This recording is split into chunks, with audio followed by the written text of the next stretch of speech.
ইংল্যান্ডে যাওয়ার পরে রাষ্ট্রপতি সাবেক স্বৈরাচার শেখ হাসিনার সাথে ফোন আলাপ করে উনি একটি কুইজ চিন্তা ভাবনা করেছে যে তারেক রহমানকে হটিয়ে আপনার সেনা শাসন কায়েম করা কিংবা আওয়ামী লীগকে পুনর্বাসন করা। যে রাষ্ট্রপতি ছিল গণহত্যাকারী সহযোগী, তার হাতে কেন বয়াত গ্রহণ করবে, তার হাতে কেন শপথ গ্রহণ করবে? এই অবৈধ রাষ্ট্রপতির হাতে শপথ নিয়েছে, বয়াত গ্রহণ করেছে, তাদেরকে বিচার আওতায় আনতে হবে। আপনারা জানেন যে গতকাল বাংলাদেশের প্রেসিডেন্ট রাষ্ট্রপতি শাহাবুদ্দিন চুপ্পু পদত্যাগ করেছেন। প্রশ্ন উঠেছে উনি কেন হঠাৎ করে পদত্যাগ করলেন। এখানে কয়েকটি বিষয় স্পষ্ট। প্রথমত আপনারা জানেন যে 5ই আগস্টের পরে আমরা রাষ্ট্রপতির পদত্যাগ দাবিতে আমরা আন্দোলন করেছিলাম। আমরা বলেছিলাম যে এই রাষ্ট্রপতির সহযোগিতায় শেখ হাসিনা গণহত্যা চালিয়েছে, প্রায় 1400 প্রাণকে শহীদ করেছে, প্রায় 30,000 সহযোদ্ধাকে আহত করেছে, কারো হাত নেই, কারো পা নেই, কারো চোখ নেই। সেই জন্য আমরা তখনই রাষ্ট্রপতি পদত্যাগ চেয়ে আন্দোলন করেছিলাম এবং আমরা বলেছিলাম এই দোসর, এই দালাল, এই সহযোগী ভারতের দালাল। কিন্তু অতি দুঃখের বিষয়, তখন আমাদের সহযোদ্ধারা আসিফ, নাহিদ, সার্জিদ, হাসাদুল্লাহরা তখন বলেছে না, আমরা এই আন্দোলনের সাথে নাই। ইভেন তারা রাষ্ট্রপতির পদত্যাগ দাবিটি তারা আমাদের সাথে সংহতি প্রকাশ করেনি। আমরা খুব কষ্ট পেয়েছিলাম যে তখনই সুযোগ ছিল রাষ্ট্রপতিকে পদত্যাগ করানো, কিন্তু তাদের সহযোগিতা না পেয়ে আমরা সেই আন্দোলনে ব্যর্থ হয়েছিলাম। আমি মুজাম্মেল মিয়াজি, মুখপাত্র জনজোট বিপ্লবী মঞ্চ। যে রাষ্ট্রপতি ছিল গণহত্যাকারী সহযোগী, তার হাতে কেন বয়াত গ্রহণ করবে, তার হাতে কেন শপথ গ্রহণ করবে? এই অবৈধ রাষ্ট্রপতির হাতে শপথ নিয়েছে, বয়াত গ্রহণ করেছে, তাদেরকে বিচার আওতায় আনতে হবে। কেন এই অবৈধ রাষ্ট্রপতির হাতে বয়াত গ্রহণ করেছে? আমরা তো চেয়েছিলাম রাষ্ট্রপতি পদত্যাগ, তারা কেন রাষ্ট্রপতিকে কন্টিনিউ করলো? অতএব বায়াত নিয়েছে, পাশাপাশি শপথ নিয়েছে, তাদেরকে বিচার আওতায় আনতে হবে। সে হাসনাত হোক, সে সার্জিত হোক, সে নাহিদ হোক, সে আসিফ হোক, যে কেউ হোক, সে মাহফুজ হোক, আমরা কাউকে ছাড় দেওয়ার পক্ষে না। কারণ আমরা নীতি নৈতিকতার ভিত্তিতে স্পষ্ট যে রাষ্ট্রপতি ছিল গণহত্যাকারী সহযোগী, তার হাতে কেন বয়াত গ্রহণ করবে, তার হাতে কেন শপথ গ্রহণ করবে? আজ রাষ্ট্রপতি পদত্যাগ করেছে। আমরা শুনেছি ইংল্যান্ডে যাওয়ার পরে রাষ্ট্রপতি সাবেক স্বৈরাচার শেখ হাসিনার সাথে ফোন আলাপ করে উনি একটি কুইজ চিন্তা ভাবনা করেছে। আমি জানি না, এটা গুঞ্জন সৃষ্টি হয়েছে। কুটা হচ্ছে যে তারেক রহমানকে হটিয়ে আপনার সেনা শাসন কায়েম করা কিংবা আওয়ামী লীগকে পুনর্বাসন করা, সে নিয়ে গুঞ্জন সৃষ্টি হয়েছে। আমি যতটুকু জানি বিএনপি সিনিয়র নেতাদের মধ্যে এই আলাপ সৃষ্টি হয়েছে যে শেখ হাসিনার সাথে যেহেতু ফোন আলাপ হয়েছে, তাহলে এই রাষ্ট্রপতিকে আর রাখা যাবে না। বিএনপির অনেক সিনিয়র নেতারা রাষ্ট্রপতি হওয়ার যোগ্য, যেমন খন্দকার মোশাররফ হোসেন, ডক্টর মঈন, মির্জা ফখরুল ইসলাম আলমগীর, নজরুল ভাই সহ অনেকে আছে রাষ্ট্রপতি হওয়ার যোগ্য, যাদের বয়স শেষ সীমানায়। এখন যদি 2028 সাল পর্যন্ত এই রাষ্ট্রপতি চলমান থাকে, তাদের তো সুযোগ থাকছে না, তারা তো আনফিট হয়ে যাচ্ছে। তারা সেজন্য একটা প্রেশার ক্রিয়েট করা হয়েছে।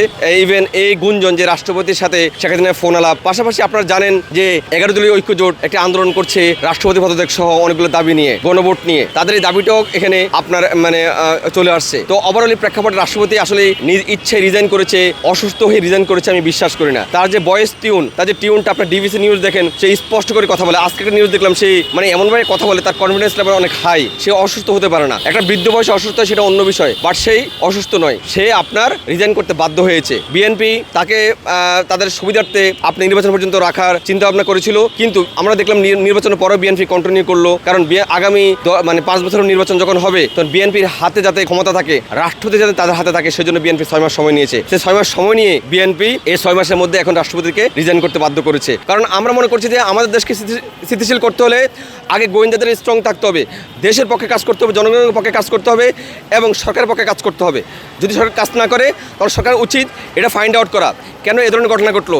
আমি চাই না বাংলাদেশে এই ধরনের ঘটনা ঘটক, যে বোমার মতো একটা ঘটনা, খুব গুরুত্বপূর্ণ ঘটনা, এটা ছোটো ঘটনা, গুরুত্বপূর্ণ ঘটনা।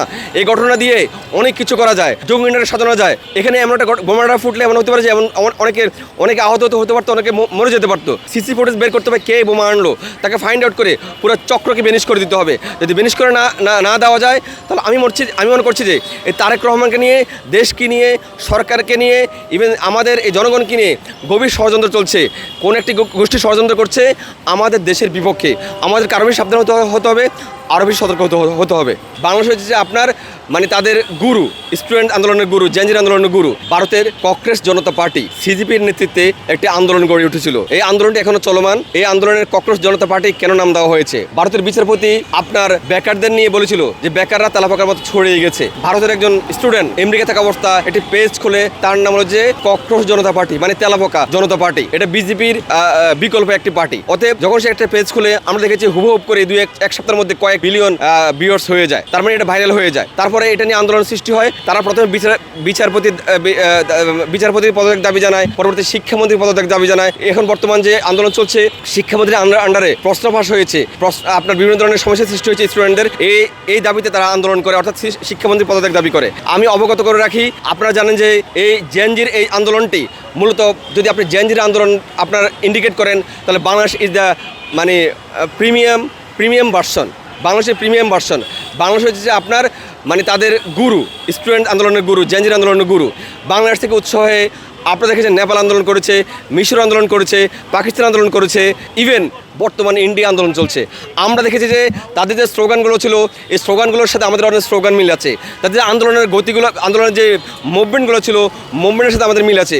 যেমন তারা কিন্তু ইনকালাব জিন্দাবাদ দিয়ে আন্দোলন শুরু করেছে। তারা বলেছে কি গোলামিনা আজাদি, আজাদি, আজাদি। তারা বলেছে কি মোদি হটাও দেশ বাঁচাও।